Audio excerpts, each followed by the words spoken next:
फिर से नई वीडियो में। देखिए, कल अपन लोगों ने ओवरलैपिंग के बारे में पढ़ा। ओवरलैपिंग के बारे में सारी जानकारी इकट्ठी कर ली कि ओवरलैपिंग किस तरीके से होती है, कौन कौन से की पॉइंट्स हमें उसमें पढ़ने को मिले, देखने को मिले कि ऑर्बिटल्स जो होते हैं वो कैसे एक दूसरे के ऊपर ओवरलैप करते हैं और ओवरलैपिंग के लिए कौन कौन सी कंडीशंस हमारे पास में ज़रूरी होती है। ठीक है, एक्सटेंट ऑफ ओवरलैपिंग को लेकर आज हम लोग हाइब्रिडाइजेशन स्टार्ट कर रहे हैं। अब जो हाइब्रिडाइजेशन है उसको समझाने से पहले मैंने आपको कहा था कि कुछ छोटी सी चीज़ है जो आपको समझाना चाहता हूँ। तो वो देखिए, आप मैं क्या समझाना चाह रहा था। आप लिखेंगे, हेडिंग डालेंगे मिक्सिंग ऑफ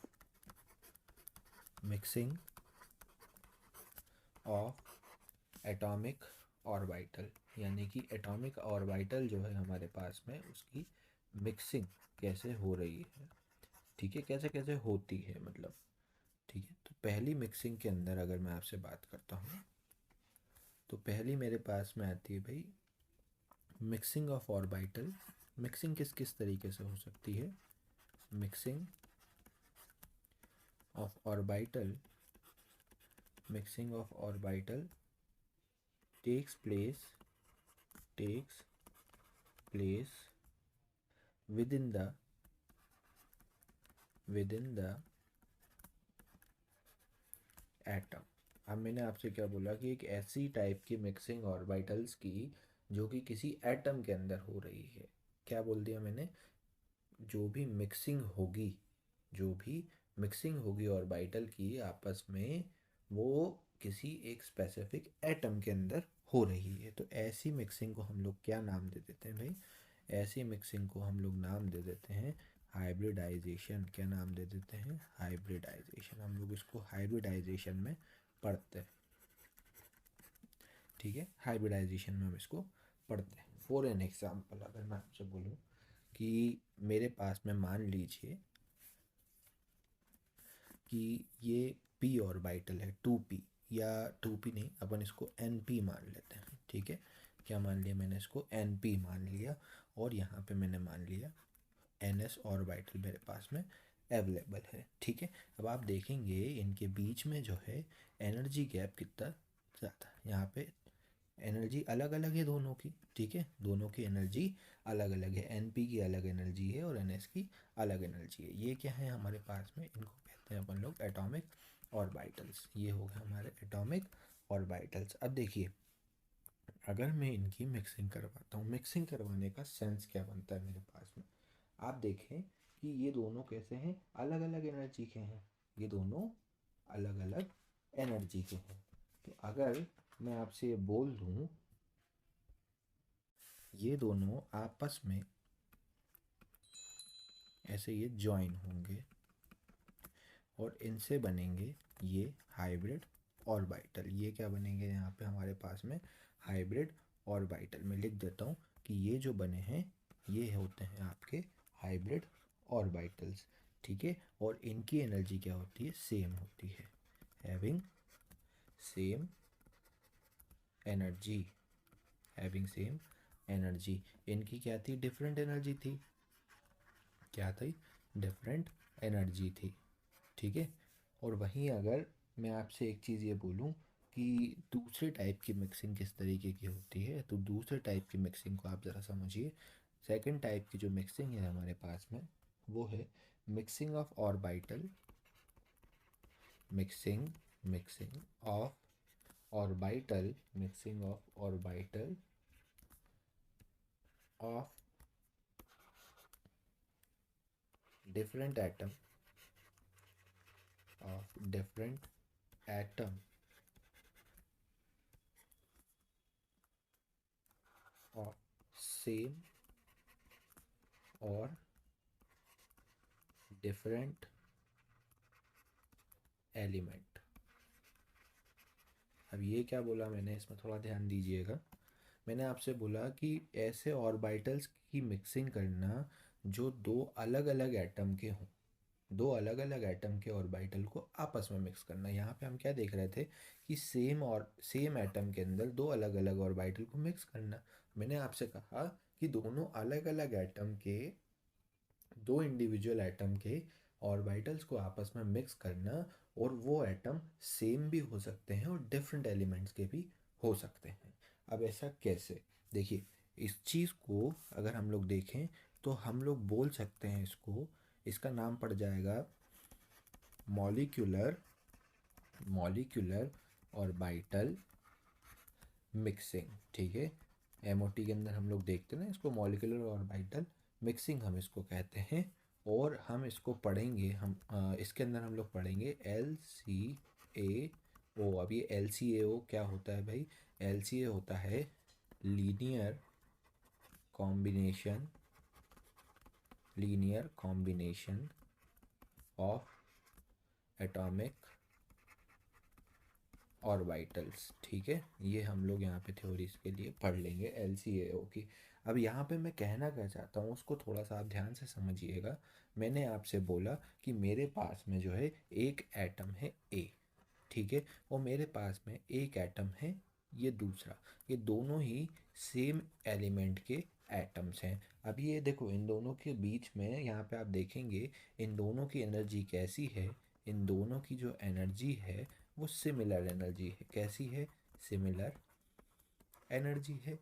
यहाँ पर हमें देखने को मिल रहा है ये दोनों सिमिलर एनर्जी पे बैठे हुए हैं। और जब ये आपस में ज्वाइन होंगे तो देखिए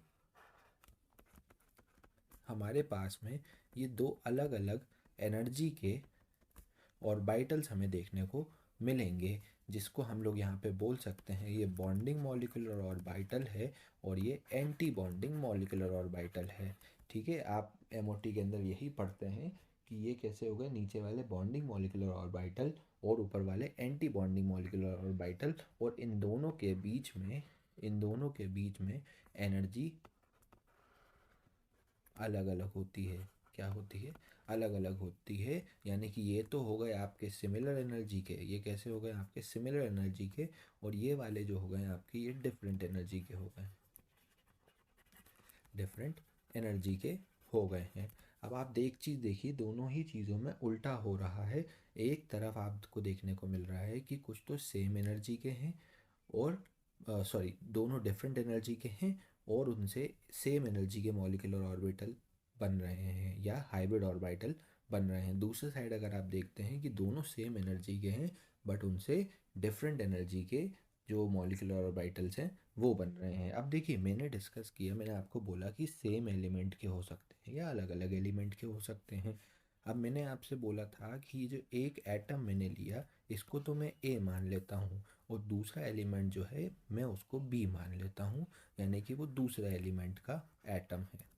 ठीक है, अब देखिए इन दोनों के बीच में यहाँ पे आपको एनर्जी गैप देखने को मिल रहा है। एनर्जी अलग अलग है दोनों की, लेकिन फिर भी लगभग सिमिलर ही एनर्जी मानी जाती है। जो ज़्यादा कोई डिस्टेंस इसके अंदर क्रिएट नहीं किया जाता है। ज़्यादा डिस्टेंस अगर होता है तो उसके रूल्स कुछ अलग हो जाते हैं, हम लोग एमओटी में इस चीज़ को देख लेंगे। बट अगर इन दोनों की एनर्जी को लगभग सिमिलर भी माना जाता है तो भी ये यहाँ पे एक ऑर्बिटल क्रिएट करेंगे सेम एज लाइक दैट।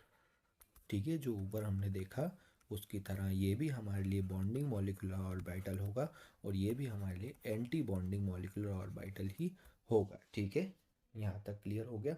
इन दोनों की एनर्जीज को भी हमने लगभग सिमिलर ही माना, लेकिन इन्होंने जो ऑर्बिटल्स फॉर्म किए वो कैसे बने?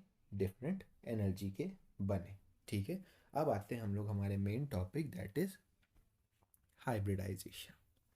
ठीक है, हम लोग हाइब्रिडाइजेशन की तरफ बढ़ते हैं। तो हेडिंग डालेंगे हाइब्रिडाइजेशन। हाइब्रिडाइजेशन, ठीक है। अब ये हाइब्रिडाइजेशन होता क्या है? सबसे पहले आप अपने दिमाग में एक चीज़ लिख लीजिए, बिल्कुल बांध लीजिए कि हाइब्रिडाइजेशन जो होता है वो एक हाइपोथेटिकल कॉन्सेप्ट होता है। कैसा होता है? हाइपोथेटिकल कॉन्सेप्ट होता है। रियल जीवन में इस चीज़ को अभी तक ऐसा देखा तो नहीं गया है, बट हम लोग क्या करते हैं, हम बहुत सारी चीज़ों को अज्यूम करते हैं, हम बहुत सारी चीज़ों का अध्ययन करते हैं और अध्ययन करके हमें बहुत सी नई नई चीज़ें देखने को मिलती हैं।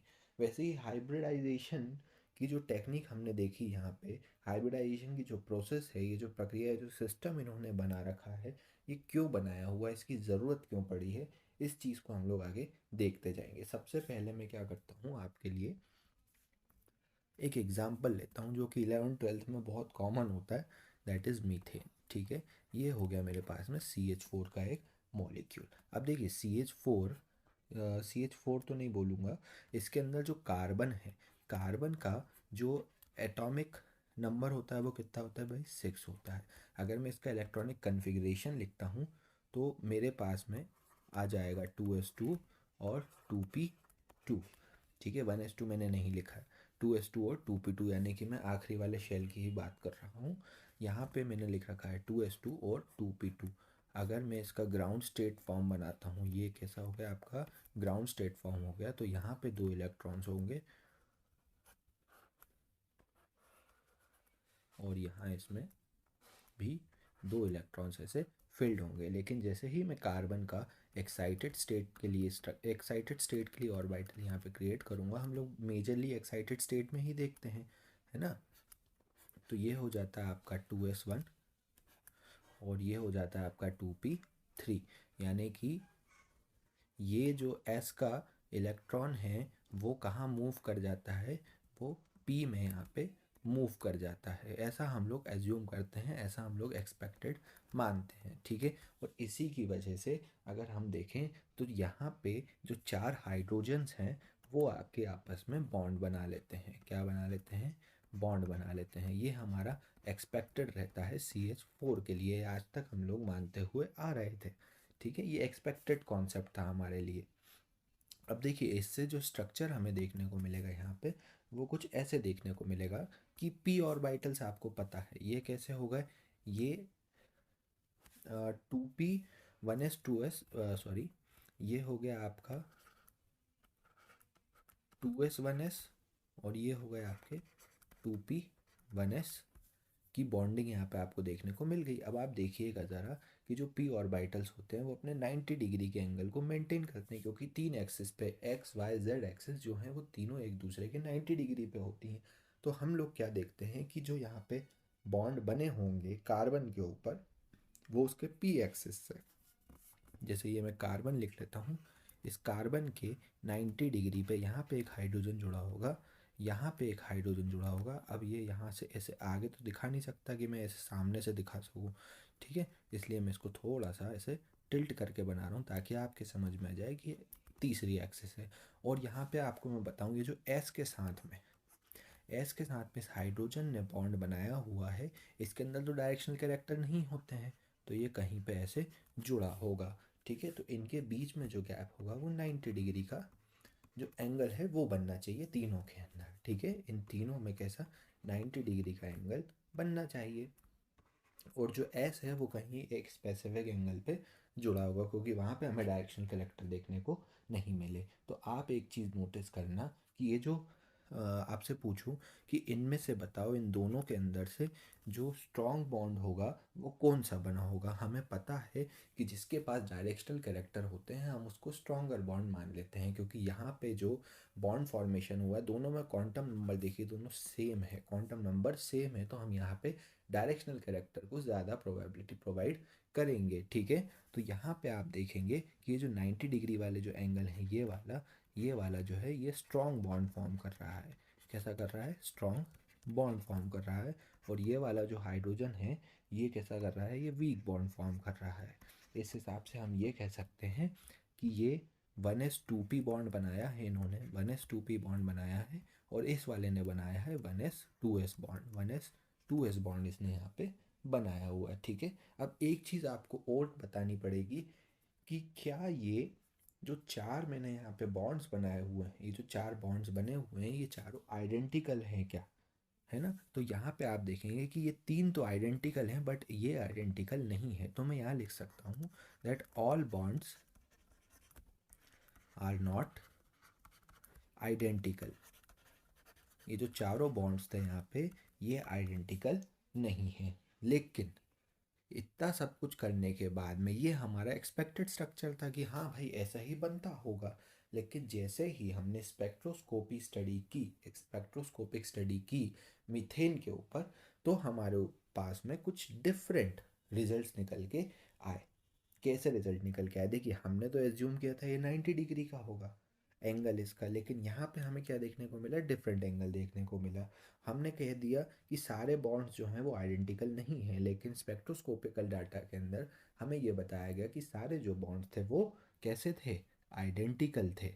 अब ऐसा कैसे हो गया? तो यहाँ पे आप थोड़ा ध्यान दीजिए।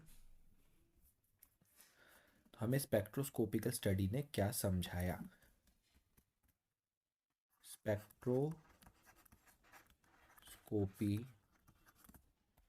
Study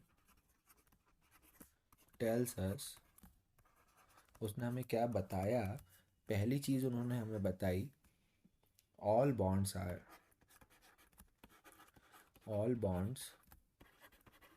identical. कैसे होते हैं? आइडेंटिकल होते हैं और same identical and have same bond strength. यानी कि सारे आइडेंटिकल होते हैं और उनकी सेम बॉन्ड स्ट्रेंथ होती है। लेकिन हमने देखा ऊपर जो हमारा एक्सपेक्टेड स्ट्रक्चर था वो तो सारे बॉन्ड उसके अंदर आइडेंटिकल नहीं है, क्योंकि एस का जो है बॉन्ड वीक बना हुआ है due to lack of directional character. P के जो है वो स्ट्रॉन्ग बॉन्ड बने हैं due to the directional character, और उनके एक स्पेसिफिक डायरेक्शन पे बने हैं, एक स्पेसिफिक एंगल हमें देखने को मिला है। अब एंगल की बात कर ली तो सेकंड पॉइंट हमारा एंगल के ऊपर ही आएगा, that bonds all bond angles are same. सारे बॉन्ड एंगल कैसे थे? सेम थे, जो कि थे 109 मिनट 28 सेकंड। ठीक है, 109 मिनट 28 सेकंड। अब आपसे बोल दिया, सॉरी 109 डिग्री 28 मिनट, मैं कुछ अलग ही बोल गया, सॉरी। ठीक है, अब ऐसा हुआ तो अब यहाँ पे हुआ क्या होगा कि हमने जो एक्सपेक्टेड स्ट्रक्चर लिया था और जो स्पेक्ट्रोस्कोपी का डाटा था वो इतना डिफरेंट हो गया। अब ये डिफरेंट होने की वजह से हम लोगों को क्या देखना पड़ेगा कि ये जो हमारे पास में ऑर्बिटल्स हैं इनके अंदर आपस में किसी तरीके की मिक्सिंग हुई होगी, जिसकी वजह से सारे जो बॉन्ड्स यहाँ पे बने हैं उनके ऑर्बिटल सेम एनर्जी के हो गए होंगे। तो देखिए अगर मैं आपसे बोलता हूँ कि मेरे पास में ये 2s का ऑर्बिटल है, सॉरी ये 2s ऑर्बिटल है मेरे पास में, और इसके अंदर मेरे पास में ये इलेक्ट्रॉन्स बैठे हुए हैं। ये इलेक्ट्रॉन्स ऐसे बैठे हैं, मैंने एक्साइटेड स्टेट को ही ले लिया है। ये 2s के लिए हो गया और ये हो गया मेरे लिए 2p का। ठीक है, अब इस 2p के अंदर भी इलेक्ट्रॉन्स बैठे हुए हैं। इन्होंने क्या किया होगा कि आपस में अपने कैरेक्टर्स को एक्सचेंज किया होगा, आपस में अपने कैरेक्टर्स को एक्सचेंज किया होगा, जिसकी वजह से हमें देखने को मिले होंगे ये हाइब्रिड ऑर्बिटल। क्या देखने को मिले होंगे? ये हाइब्रिड ऑर्बिटल्स, ये हाइब्रिड ऑर्बिटल हमें देखने को मिले होंगे। यानी कि देखिए अब ये जो 2s और 2p था इन्होंने क्या किया होगा कि आपस में बातें की होंगी, जब वो हाइड्रोजन उनको आते हुए दिख रहे होंगे कि भैया तेरे पास में ये जो इलेक्ट्रॉन्स हैं इनका डायरेक्शनल कैरेक्टर है और मुझे भी डायरेक्शनल कैरेक्टर तुझसे चाहिए, तो थोड़े डायरेक्शनल कैरेक्टर मुझे दे दे।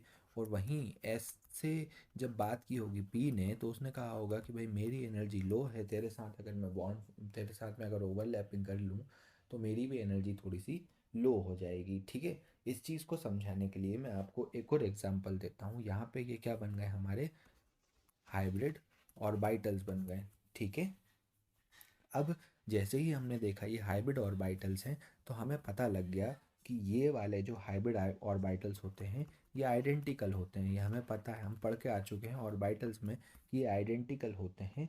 और जो आइडेंटिकल बॉन्ड्स बनाएंगे, क्या बनाएंगे? यहाँ पे ये जो बने हैं ये बने हैं आपके आइडेंटिकल बॉन्ड्स। ये कैसे बन गए? आपके आइडेंटिकल बॉन्ड बन गए हैं, सेम बॉन्ड बन गए हैं, जिनकी सेम बॉन्ड स्ट्रेंथ होगी, जिनकी क्या होगी? सेम बॉन्ड स्ट्रेंथ होगी।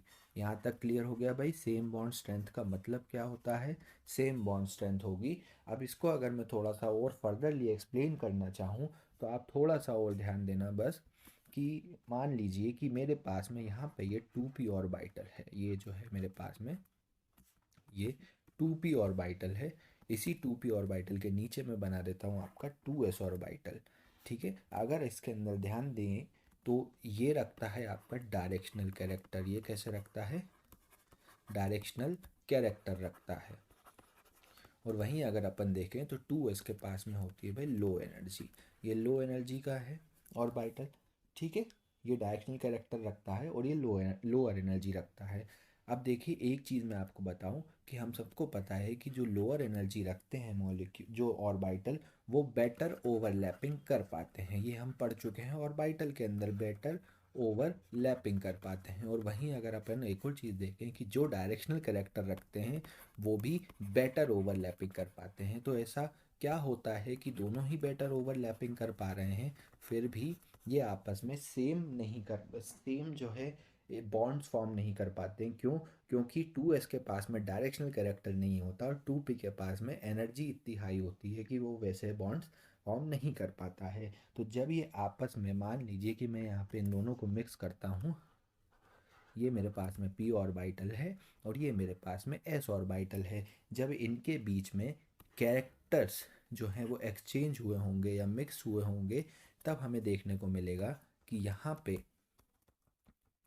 जो ऑर्बिटल्स फॉर्म हुए हैं वो हैं आपके हाइब्रिड ऑर्बिटल्स। ये कैसे हो गए? आपके हाइब्रिड ऑर्बिटल हो गए। इन्होंने क्या कर लिया? एक्सचेंज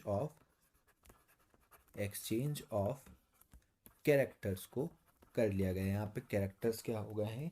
एक्सचेंज हो गए हैं, जिसकी वजह से ये हाइब्रिड ऑर्बिटल्स फॉर्म हुए हैं। और ये जो हाइब्रिड ऑर्बिटल्स होते हैं इनके अंदर सेम कैरेक्टर्स हमें देखने को मिलते हैं। अभी तक हमने क्या पढ़ लिया उसको थोड़ा सा विस्तार रूप से लिख लेते हैं कि हाइब्रिडाइजेशन एक्चुअली क्या है।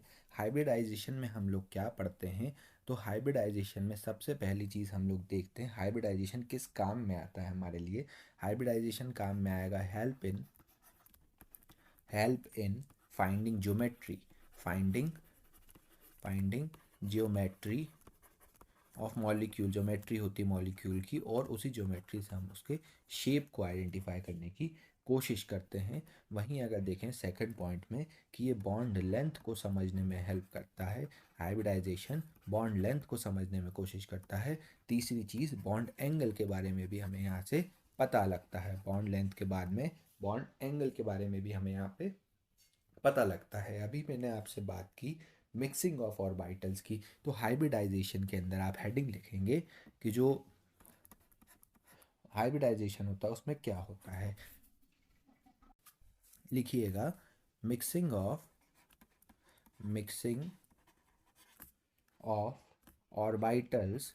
Of orbital. हम हाइब्रिडाइजेशन में क्या देखते हैं? मिक्सिंग देखते हैं। Mixing of orbitals of different energy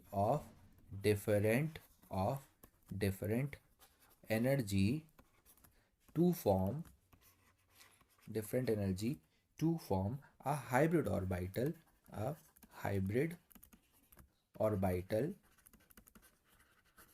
of equivalent energy. तो अभी अपन लोगों ने क्या देखा यहाँ ऊपर की तरफ कि हमने जब ऑर्बिटल्स को आपस में मिक्स करवाया, जब उनके आपस में मिक्स होने से हमें क्या देखने को मिला? ऐसे हाइब्रिड ऑर्बिटल जिनकी एनर्जी इक्विवेलेंट होती है। इक्विवेलेंट यानी कि चारों जो ऑर्बिटल्स होते हैं वो सेम एनर्जी रखते हैं। अब यहाँ पे मिक्सिंग से मतलब क्या हो जाता है? मिक्सिंग का मतलब भी आप यहाँ पे लिख सकते हैं। मिक्सिंग का मतलब हम लोग लिख लेते हैं यहाँ पे मिक्सिंग मीन्स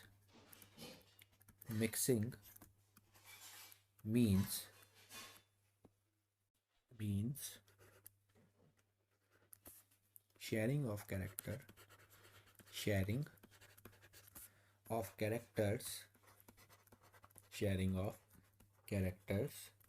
between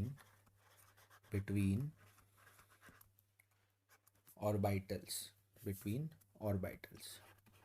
मिक्सिंग का मतलब क्या हुआ कि ये आपस में अपने कैरेक्टर्स को क्या करते हैं? शेयर करते हैं या एक्सचेंज करते हैं। अब ऐसा होता क्यों है? क्योंकि आप देखेंगे कि जो s ऑर्बिटल होता है, एस ऑर्बिटल जो होता है उसको डायरेक्शनल कैरेक्टर्स चाहिए होते हैं। एस ऑर्बिटल को क्या चाहिए होता है? S orbital wants directional characters. ठीक है, डायरेक्शनल कैरेक्टर्स उसको मिल जाते हैं बाय शेयरिंग ऑफ कैरेक्टर्स। किसका? आपस में जब मिक्सिंग होती है एस और पी की, तो एस ऑर्बिटल्स को क्या चाहिए होते हैं? डायरेक्शनल कैरेक्टर चाहिए होते हैं और वो उसको मिल जाते हैं। और साथ ही साथ में मैं यहाँ पे एक और चीज़ ऐड करना चाहूँगा, दैट इज़ पी ऑर्बिटल जो होता है, जो पी ऑर्बिटल होता है वो भी स्टेरिकली स्टेबलाइज हो जाता है। अब स्टेरिकली स्टेबलाइज होने का मतलब क्या है वो भी मैं आपको अभी समझा देता हूँ, ठीक है। स्टेरिकली स्टेबलाइज हो जाता है, स्टेबलाइज का मतलब क्या है वो भी आप देखिए। ये जो चीज़ मैं आपको बता रहा हूँ इससे आपको समझ में आएगा कि स्टेरिकली स्टेबलाइज होना क्यों ज़रूरी होता है पी ऑर्बिटल के लिए। अगर मैं आपसे बोलता हूँ कि मेरे पास में जो हाइब्रिडाइजेशन है वो क्यों हो रहा है, उसका कॉज क्या है, तो मैं लिख सकता हूँ यहाँ पे कॉज ऑफ हाइब्रिडाइजेशन। हाइब्रिडाइजेशन यहाँ पे हमें क्यों देखने को मिल रहा है, या कौन सी ऐसी फोर्स है जिसकी वजह से हाइब्रिडाइजेशन हो रहा है। ड्राइविंग फोर्स फॉर हाइब्रिडाइजेशन, ऐसी कौन सी फोर्स है जिसकी वजह से हाइब्रिडाइजेशन को हमें यहाँ पे देखने को मिल रहा है। तो देखिए दो चीज़ें मैं आपके साथ में डिस्कस कर लेता हूँ। पहली चीज़ जो मेरे पास में आती है वो होती है इलेक्ट्रॉनिक स्टेबलाइजेशन। इलेक्ट्रॉनिक स्टेबलाइजेशन, ठीक है, इलेक्ट्रॉनिक स्टेबलाइजेशन। और दूसरी चीज़ होती है मेरे पास में स्टेरिक स्टेबलाइजेशन। स्टेरिक स्टेबलाइजेशन, देखिए ऊपर जो मैंने आपको अभी वर्ड बोला उसको यहाँ पे मैं आपके सामने क्लियर कर दूंगा कि ये दोनों वर्ड्स के मीनिंग क्या होते हैं। यहाँ पे आप देख लीजिए, इलेक्ट्रॉनिक स्टेबलाइजेशन को हम लोग माइनर ड्राइविंग फोर्स मानते हैं, वहीं पे स्टेरिक स्टेबलाइजेशन को हम लोग मेजर ड्राइविंग फोर्स मानते हैं। और साथ ही साथ में हम ये कह सकते हैं कि इलेक्ट्रॉनिक स्टेबलाइजेशन जो है वो उसको हम लोग अवॉइड भी कर सकते हैं, कैन बी अवॉइडेबल, ठीक है, कैन बी अवॉइडेबल। लेकिन यहाँ पे इसको हम लोग अवॉइड नहीं कर सकते हैं यहाँ पे, ठीक है, यहाँ पे हम इसको अवॉइड नहीं कर सकते हैं। वो क्यों होता है आप थोड़ा समझिए। इलेक्ट्रॉनिक स्टेबलाइजेशन का मतलब क्या है, देखिए ऊपर हम लोगों ने क्या देखा था कि हमारे पास में ये 2p ऑर्बिटल्स थे, ये 2p ऑर्बिटल्स थे और ये 2s ऑर्बिटल था, ठीक है। यहाँ पे हमने देखा था कि इसके पास में लोअर एनर्जी होती है, इसके पास में लोअर एनर्जी होती है और इसके पास में डायरेक्शनल कैरेक्टर्स होते हैं, ठीक है, डायरेक्शनल कैरेक्टर्स होते हैं। अब एक चीज़ आप मुझे बताइए कि यहाँ पे 2p ने भी अपने बॉन्ड्स बना लिए थे, वो भी अपने हिसाब से बॉन्ड्स बना के बैठा हुआ था, और 2s जो है वो लोअर एनर्जी में था, वो भी अपने लिए कैसे भी बॉन्ड बना लेगा। अब इन्होंने क्या किया होगा कि जब आपस में कैरेक्टर्स को शेयर किया होगा तो थोड़ी सी हमें देखने को मिलेगा कि थोड़ी सी एनर्जी जो है वो पी के लिए कम हो जाती है, पी के लिए क्या हो जाती है, एनर्जी डिक्रीज हो जाती है, ठीक है, एनर्जी क्या होती है, डिक्रीज हो जाती है। और 2s को थोड़े से जो है डायरेक्शनल कैरेक्टर देखने में मिल जाते हैं, डायरेक्शनल कैरेक्टर हमें देखने को मिल जाते हैं 2s में, ठीक है। तो इससे क्या हुआ, थोड़ा बहुत ही तो फर्क पड़ा, इलेक्ट्रॉनिक स्टेबलाइजेशन ही तो थोड़ी बहुत आई, पहले भी वो बॉन्ड बना रहे थे अभी भी वो बॉन्ड बना रहे हैं, ठीक है। इसमें क्या हुआ कि बस थोड़ी सी एनर्जी यहाँ पे पी के लिए कम हो गई, ये इसके पास थोड़े से डायरेक्शनल कैरेक्टर आ गए। लेकिन ये तो कोई रीज़न नहीं हुआ हाइब्रिडाइजेशन के लिए, इतना छोटा रीज़न तो नहीं हो सकता कि भाई थोड़ी सी पहले भी तो काम चल रहा था ना। अब पहले भी काम चल रहा था, थोड़ी सी आप एनर्जी और बढ़ा दोगे, जैसे मान लीजिए एक कोई वर्कर है, उस वर्कर की कुछ स्पेसिफिक सैलरी है, उसमें काम कर रहा है, अब आप उसकी थोड़ी सी सैलरी बढ़ा भी देंगे तो भी तो उसको काम करना ही पड़ेगा, ऐसा तो नहीं है कि वो काम करना छोड़ देगा। तो ये तो कोई यहाँ पे हमारा मेजर फैक्टर नहीं हुआ, कोई ऐसी मेजर ड्राइविंग फोर्स नहीं हुई। मेजर ड्राइविंग फोर्स क्या है वो थोड़ा सा आप जानने की कोशिश कीजिए। मैंने आपको बोला था कि हमारे पास में जो ऑर्बिटल्स ने बॉन्ड फॉर्म किए हुए हैं, पी ऑर्बिटल्स ने जो बॉन्ड फॉर्म किए हुए हैं हाइड्रोजन के साथ में, वहाँ पे स्टेरिकली स्टेबलाइजेशन नहीं, वहाँ पे आपस में रिपल्शन, बहुत ज़्यादा रिपल्शन की वजह से जो है वो अनस्टेबिलिटी फील करने लगते हैं। मैंने आपको कहा था कि 3 एक्सिस के ऊपर आप जो है ऐसे ऑर्बिटल्स को फॉर्म कीजिए। जैसे मान लीजिए पी ऑर्बिटल है, पी की मैं 2 ही एक्सिस बना रहा हूँ, इन 2 एक्सिस से आप थोड़ा सा क्लैरिटी ले लीजिएगा माइंड में, जिससे क्या होगा कि आपको ये समझ में आ जाएगा कि मैं बात क्या करना चाह रहा हूँ, ठीक है। मैंने यहाँ पे पी ऑर्बिटल बनाए और ये बना दिए मैंने हाइड्रोजन, ठीक है, ये हाइड्रोजन जो है आपस में यहाँ पे मैंने बना दिए। अब आप देखेंगे कि जो हाइड्रोजन है यहाँ पे एक रिपल्शन को फील कर रहे हैं, आपस में एक स्टेरिक रिपल्शन फील कर रहे हैं। अब देखिए क्या होगा कि एक वर्कर जो है, हमने यहाँ पे इलेक्ट्रॉनिक इलेक्ट्रॉनिक स्टेबलाइजेशन में क्या देखा था, एक वर्कर है जो काम कर रहा है, लेकिन यहाँ पे इस वाले वर्कर की सैलरी भी बहुत ज़्यादा है, सैलरी बहुत ज़्यादा है, लेकिन इसके साथ में को वर्कर्स की इसकी पट नहीं पा रही है। अब को वर्कर्स से इसकी पटेगी नहीं, इसके काम में बहुत दिक्कत जाएगी, अनस्टेबिलिटी फील करेगा। वैसे ही क्या होगा कि यहाँ पे ये जो हाइड्रोजन है दोनों आपस में ये स्टेरिक रिपल्शन पैदा करेंगे। क्या पैदा करेंगे? स्टेरिक रिपल्शन हमें देखने को मिलेगा। स्टेरिक रिपल्शन हमें बहुत ज़्यादा देखने को मिल रहा है। स्टेरिक रिपल्शन अगर देखने को मिलता है तो यहीं हम देख सकते हैं कि इसकी जो पोटेंशियल एनर्जी होगी वो इंक्रीज़ हो जाएगी। पोटेंशियल इंक्रीज़ होने की वजह से यहाँ पे अनस्टेबिलिटी हमें देखने को मिलेगी। अब ये जो अनस्टेबिलिटी होती है, इसी अनस्टेबिलिटी को हटाने के लिए हम लोग क्या करते हैं, यहाँ पे हाइब्रिड ऑर्बिटल्स का फॉर्मेशन करते हैं। देखिए अगर यहाँ पे रिपल्शन हो रहा है, पोटेंशियल एनर्जी जो है वो इंक्रीज़ हो जाती है, यहाँ पे अनस्टेबिलिटी हमें देखने को मिल जाती है। लेकिन जैसे ही हम लोग एस ऑर्बिटल को इसमें मिक्स करते हैं, आफ्टर मिक्सिंग एस ऑर्बिटल, मैं यहाँ पे लिख देता हूँ mixing after mixing with S. जैसे ही हम इसको एस के साथ में मिक्स करते हैं तो हमें पता है, हमने देखा हुआ है, एक छोटा सा कॉन्सेप्ट मैं आपके साथ में शेयर करता हूँ। छोटा सा कॉन्सेप्ट कैसा है वो आप देखिए कि हमने 11th-12th क्लास में क्या पढ़ा था कि हमारे पास में वेव फंक्शंस जो होते हैं, जैसे मान लीजिए ये एक एस है, ठीक है, इसका वेव फंक्शन ऐसे पॉजिटिव है, ये भी एक एस ऑर्बिटल है, इसका वेव फंक्शन पॉजिटिव है। जब ये दोनों आपस में मिक्स होंगे तो हमारे पास में एक बड़ा लोब बनता हुआ हमें दिखेगा। कैसा दिखेगा? एक बड़ा लोब बनता हुआ दिख जाएगा, ठीक है। वहीं अगर अपन देखें कि एक पॉजिटिव है और एक नेगेटिव है तो यहाँ हमें क्या देखने को मिलेगा, ये हमें देखने को मिलेगा कि ये जो ऑर्बिटल्स हैं ये छोटे छोटे हो जाएंगे, यानी कि डिस्ट्रक्टिव फेज में आ जाएंगे।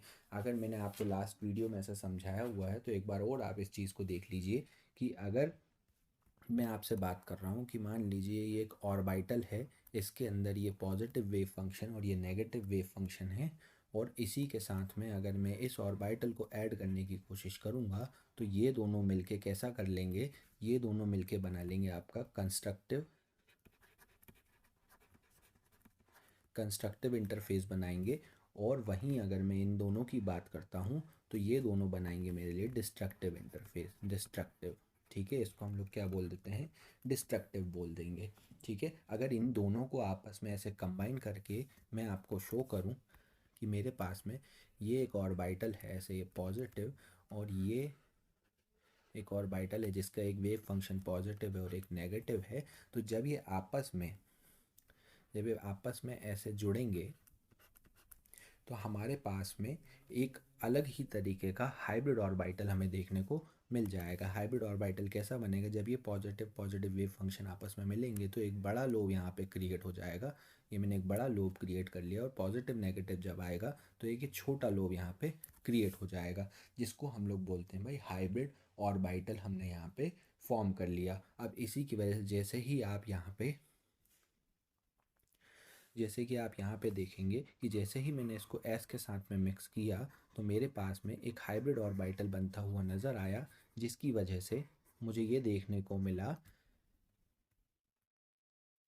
कि ये वाला जो ऑर्बिटल है इसको नेगेटिव बोल देता हूँ मैं, इसको क्या बोल दूँगा भाई, मैं नेगेटिव बोल दूँगा। इसको क्या बोला मैंने, नेगेटिव, यहाँ पे मैंने इसको बोल दिया, ठीक है।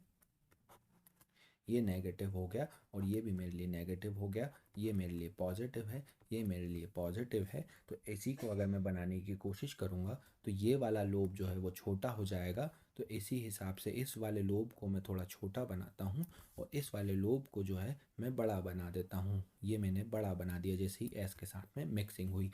वहीं इसके लिए ये जो पॉजिटिव वाला था हमारे पास में, इस पॉजिटिव वाले का लोब जो है मैं थोड़ा सा बड़ा बना देता हूँ। ये मैंने थोड़ा सा बड़ा लोब बना दिया, और इस नेगेटिव वाले के लिए ये बना दिया मैंने एक छोटा लोब, ठीक है। तो इस हिसाब से आप देखेंगे कि यहाँ पे जो हमने हाइड्रोजन्स को ऐड किया था, ये जो हाइड्रोजन अब यहाँ पे प्रेजेंट थे, इनके बीच में जो है वो डिस्टेंस बढ़ गया है। एक बॉन्ड एंगल जो है हमें ज़्यादा देखने को मिल रहा है। पहले जो बॉन्ड एंगल यहाँ पे प्रेजेंट था पहले जो बॉन्ड एंगल था इनके बीच में ये 90 डिग्री का था, लेकिन अब ये जो बॉन्ड एंगल है ये 90 डिग्री से बढ़ के 109 डिग्री 28 मिनट्स का हमें देखने को मिल गया। यहाँ पे आपको क्या देखने को मिला कि हाइब्रिड ऑर्बिटल ने बॉन्ड एंगल को बढ़ा दिया जैसे ही इसके अंदर हमने परसेंटेज कैरेक्टर को देखा। तो इस हाइब्रिड ऑर्बिटल जो हमने यहाँ पे बनाया हुआ है इसके कुछ कैरेक्टरिस्टिक्स लिख लेते हैं और इसी कैरेक्टरिस्टिक्स के बेसिस पे हमको और भी जानकारी इसके बारे में मिल जाएगी। तो यहाँ तक जो हमने देखा कि स्टेरिकली स्टेबलाइजेशन होने की वजह से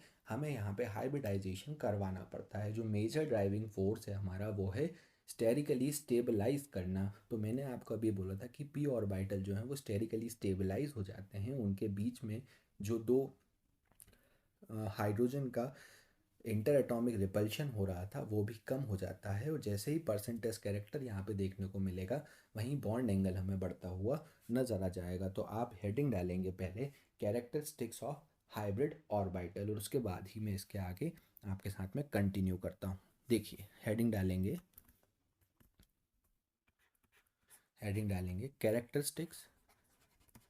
कैरेक्टरिस्टिक ऑफ हाइब्रिड ऑर्बिटल। ठीक है, हाइब्रिड ऑर्बिटल के हम लोग थोड़े से कैरेक्टरिस्टिक्स को देख लेते हैं जिसकी वजह से हमें और ज़्यादा डीप में क्लियरिटी मिल जाएगी। तो पहला जो हमारे पास में कैरेक्टरिस्टिक होता है वो होता है कि हाइब्रिड ऑर्बिटल जो होते हैं उनके अंदर दो अनइक्विवेलेंट लोब हमें देखने को मिलती है और जो बड़ा लोब होता है उसमें ज़्यादा इलेक्ट्रॉन डेंसिटी हमें देखने को मिलेगी। ठीक है, तो लिख लेते हैं hybrid orbitals have two unequivalent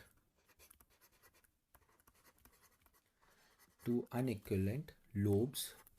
दो अनइक्विवेलेंट लोब्स होते हैं। द ग्रेटर लोब कंटेन, जो बड़ा लोब होता है उसके अंदर हमें ज़्यादा इलेक्ट्रॉन डेंसिटी देखने को मिलती है। The greater lobe contains more electron density. तो ये हो गया हमारा पहला पॉइंट। जैसे मैं आपको समझा रहा था कि हमारा लोब कैसा दिखता है, एक लोब जो होता है वो बड़ा होता है और दूसरा लोब होता है छोटा। तो जो बड़ा लोब होता है, यहाँ पे आपको ये जो बड़ा लोब दिख रहा है, ये जो बड़ा लोब है इस बड़े लोब के अंदर आपको ज़्यादा इलेक्ट्रॉन डेंसिटी देखने को मिलेगी। ठीक है, सेकंड पॉइंट पे आते हैं। सेकंड पॉइंट हमारा क्या कह रहा है? सेकंड पॉइंट कहता है कि हाइब्रिड ऑर्बिटल जो होते हैं वो डायरेक्शनल होते हैं नेचर में। देखिए हम जो अभी दो अनहाइब्रिड ऑर्बिटल्स की बात कर रहे थे, एक 2p और एक 2s।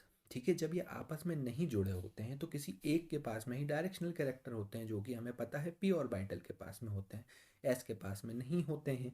तो जो पहले हमने पॉइंट लिखा था कि s को भी डायरेक्शनल कैरेक्टर यहाँ पे मिल जाता है, तो इसकी वजह से हम क्या देखते हैं कि जैसे ही आपको s को हाइब्रिड ऑर्बिटल जो हाइब्रिड ऑर्बिटल बनता है s से, वहाँ पे आप देखेंगे कि उसके पास भी डायरेक्शनल कैरेक्टर आ जाते हैं। क्यों आ जाते हैं? क्योंकि जो हाइब्रिड ऑर्बिटल हमने बनाए हैं वो आइडेंटिकल होते हैं। ये भी हम पढ़ चुके हैं कि जो हाइब्रिड ऑर्बिटल बनते हैं वो आइडेंटिकल होते हैं। वो सारे कैसे होते हैं? आइडेंटिकल होते हैं। किस तरीके से आइडेंटिकल होंगे वो भी मैं आपको बताऊंगा। अभी उसके ऊपर भी एक क्वेश्चन बनेगा, वो भी आप थोड़ा सा समझिएगा। पहले अगर मैं बोलता हूँ कि जो हाइब्रिड ऑर्बिटल्स होते हैं, hybrid orbital are directional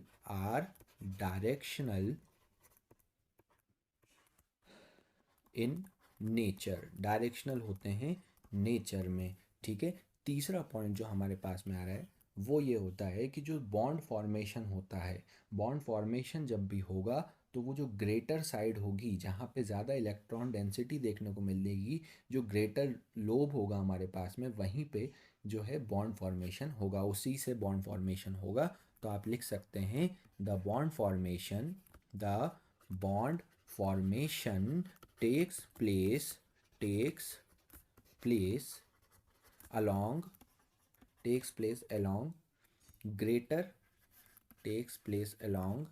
greater electron density lobe, यानी कि जिसके अंदर ज़्यादा इलेक्ट्रॉन डेंसिटी होती है उसी लोब से जो है हम लोग बॉन्ड फॉर्मेशन करवाते हैं। नेक्स्ट पॉइंट हमारे पास में आता है बहुत ही इम्पॉर्टेंट है, इस चीज़ को भी थोड़ा सा आप ध्यान में रखना। कोई भी हाइब्रिड ऑर्बिटल जो होता है, कोई भी हाइब्रिड ऑर्बिटल जो है वो स्ट्रॉन्ग बॉन्ड फॉर्म करेगा अपने करस्पॉन्डिंग पेरेंट एटॉमिक ऑर्बिटल से। किसी भी दूसरे एटॉमिक ऑर्बिटल से बात नहीं कर रहा हूँ मैं। कोई भी ऐसा हाइब्रिड ऑर्बिटल वो स्ट्रॉन्ग बॉन्ड फॉर्म करेगा अपने ही पेरेंट एटॉमिक ऑर्बिटल से। जो उनके पेरेंट एटॉमिक ऑर्बिटल हैं जिनसे मिलके वो बना है, उनसे ज़्यादा अच्छा बॉन्ड जो है, ज़्यादा स्ट्रॉन्ग बॉन्ड जो है वो फॉर्म करेगा। ऐसा नहीं कि कोई सा भी एटॉमिक ऑर्बिटल कोई भी आ जाए सामने, ऐसा नहीं होता। ज़रूरी नहीं है, क्या पता कि लोअर एनर्जी वाले जो अनहाइब्रिड ऑर्बिटल हैं वो ज़्यादा एनर्जी वाले हाइब्रिड ऑर्बिटल से अच्छा बॉन्ड फॉर्मेशन आपको करके दिखा दें।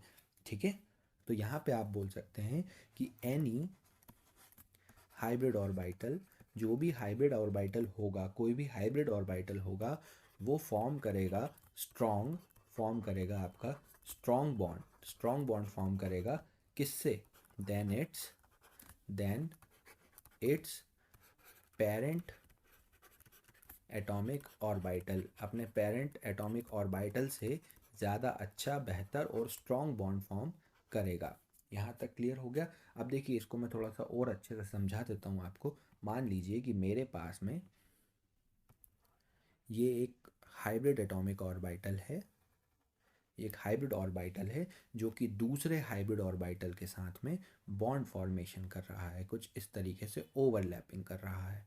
क्या कर रहा है? ओवरलैपिंग कर रहा है। तो आप ये देखेंगे, ये रहा उसका ओवरलैपिंग जोन, जो कि बेटर ओवरलैपिंग जोन है। यहाँ पे हमें एक्सटेंट ऑफ ओवरलैपिंग अच्छी देखने को मिल रही है। इसको मैं एक और तरीके से बोल सकता हूँ कि ये जो है मोर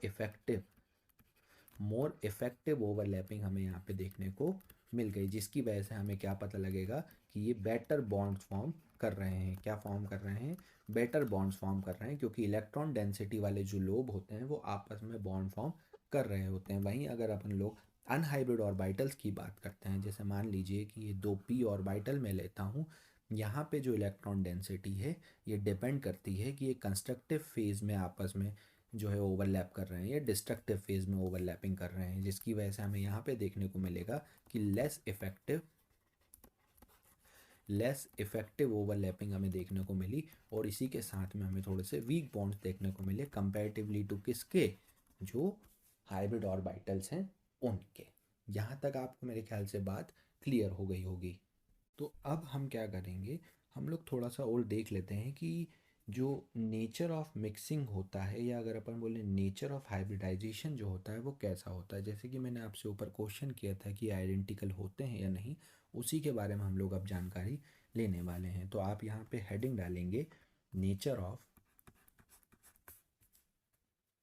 nature of nature of mixing nature of mixing, या आप बोल सकते हैं nature of hybridization nature of hybridization hybridization ठीक है, नेचर ऑफ मिक्सिंग या नेचर ऑफ हाइब्रिडाइजेशन आप इसमें हेडिंग डालेंगे। अब मैं आपसे कहता हूँ, मान लीजिए कि मेरे पास में ये एक एस ऑर्बिटल है, मेरे पास में एक ऐसा है, एक एस ऑर्बिटल है, एस ऑर्बिटल है।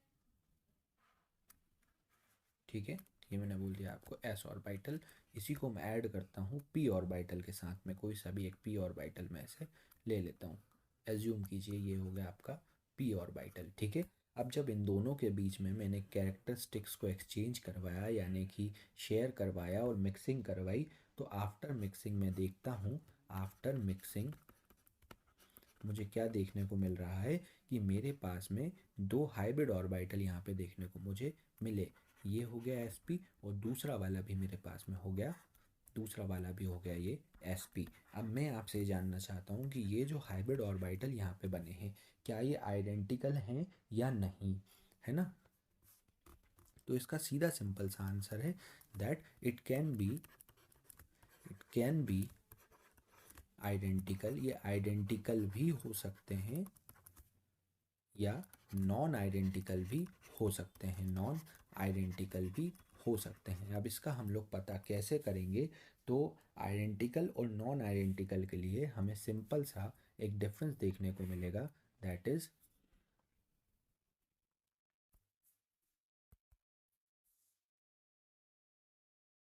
इसको मैं लिखूँगा आइडेंटिकल, इसको मैं लिखूँगा आइडेंटिकल, और यहाँ मैं लिखूँगा नॉन आइडेंटिकल, नॉन आइडेंटिकल। ठीक है, एक हो गया आपका आइडेंटिकल और एक हो गया नॉन आइडेंटिकल। अब इनको पहचाने कैसे? इसको पहचानने के लिए आपको सिर्फ यहाँ पे ये ध्यान देना है कि ये जो मैंने sp ऑर्बिटल यहाँ पे बनाया हुआ है, ये जो sp ऑर्बिटल ये बनाया हुआ है, ये दो sp ऑर्बिटल्स हैं मेरे पास में, इनके अंदर परसेंट एस कैरेक्टर जो हैं, अगर दोनों के परसेंट एस कैरेक्टर इक्वलेंट हैं तो ये आपस में आइडेंटिकल होंगे। अगर इनके जो परसेंट एस कैरेक्टर आपको यहाँ पे देखने को मिल रहे हैं, ये दोनों परसेंटेज एस कैरेक्टर जो हैं वो सेम होंगे, तो ये कैसे कहलाएंगे? आइडेंटिकल कहलाएंगे। और आप इनको ये भी कह सकते हैं कि ये आइडियल हाइब्रिडाइजेशन है। ये क्या है? आइडियल हाइब्रिडाइजेशन है। ठीक है, वहीं अगर मैं आपसे कहता हूँ ये एसपी हैं दोनों, वहीं अगर मैं आपसे कहता हूँ कि मेरे पास में दो और ऑर्बिटल्स हैं, दोनों ही हाइब्रिड ऑर्बिटल हैं, और दोनों के नाम मैं यहाँ लिख देता हूँ, ये भी sp है और ये भी sp है। अगर इन दोनों के परसेंट एस कैरेक्टर आपस में इक्विवेलेंट नहीं हैं तो ये नॉन आइडेंटिकल हाइब्रिड ऑर्बिटल्स कहलाएंगे, नॉन आइडेंटिकल हाइब्रिड ऑर्बिटल कहलाएंगे। और इसको हम लोग एक और नाम दे सकते हैं, इनको हम बोल सकते हैं फ्रैक्शनल हाइब्रिडाइजेशन। इसी से एक बात मैं आपके सामने क्लियर करता हूँ कि जो हाइब्रिड ऑर्बिटल्स होते हैं वो कैसे कैसे होते हैं। आप इनके ऊपर थोड़ी सी एक नज़र मारिएगा, थोड़ा सा आपको ध्यान देना है बस इसके ऊपर कि जो हाइब्रिड ऑर्बिटल्स होते हैं, जो हाइब्रिड ऑर्बिटल्स होते हैं उनके अंदर हम लोग परसेंटेज कैरेक्टर को कैसे देख पा रहे हैं। हाइब्रिड ऑर्बिटल्स के अंदर हम लोग परसेंटेज कैरेक्टर कैसे देख पा रहे हैं, तो आप देखिएगा मैं यहाँ पे 3 लोब बनाता हूँ, जो मैं आपको पहले भी बता चुका हूँ। फिर से एक बार और बताना चाहूँगा कि ये मैंने बनाया एक लोब,